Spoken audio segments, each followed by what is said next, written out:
उधर उत्तर प्रदेश में डेंगू की बिगड़ती सूरत हाल और स्वास्थ्य विभाग में फैले भ्रष्टाचार के खिलाफ आम आदमी पार्टी ने इलाहाबाद निकलकर विरोध प्रदर्शन किया। आम आदमी पार्टी ने आरोप लगाया कि डेंगू के प्रकोप पर लगाम लगाने में प्रदेश सरकार पूरी तरह से नाकाम रही है। आम आदमी पार्टी के कार्यकर्ताओं का यह भी कहना था कि प्रदेश के नगर निगमों में फैले भ्रष्टाचार की वजह से डेंगू के मरीजों को मुफ्त दवाएं नहीं मिल पा रही हैं।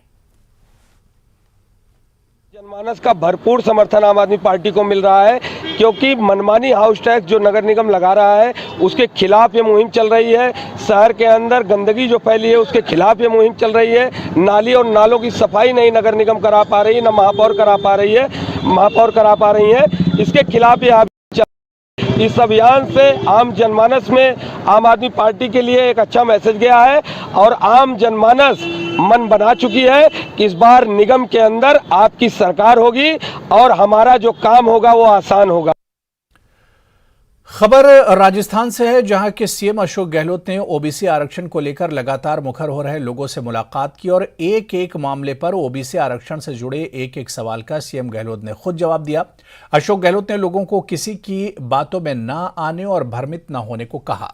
दरअसल सीएम गहलोत राजस्थान यूनिवर्सिटी लोकार्पण समारोह में गए हुए थे। इस दौरान ओबीसी संघर्ष समिति के पदाधिकारी ज्ञापन देने के लिए आए, जहां सीएम ने न केवल ओबीसी मंच के लोगों से ज्ञापन लिया बल्कि उनके एक एक सवाल का जवाब भी दिया। सीएम ने कैबिनेट की बैठक में ओबीसी का एजेंडा डिफर करने की बात की है।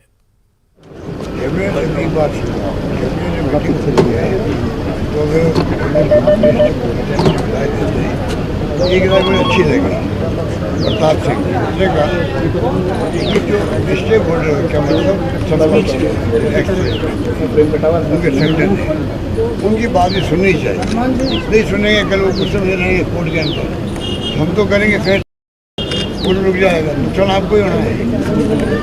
ठीक है, तो इसलिए मैंने कोई डेफर का मतलब क्या होता है? डेफर का मतलब अगली मीटिंग दे देंगे, इतना ही होता है। डेफर का मतलब है आज मीटिंग में यही बात नहीं। सीएम साहब ने हमारी बात को बहुत अच्छे से समझ लिया, पहले भी समझा हुआ था और उसके बाद में उन्होंने उसके आधार पर ही सैद्धांतिक प्रशासनिक स्वीकृति फाइल पर संशोधन के लिए दे रखी है।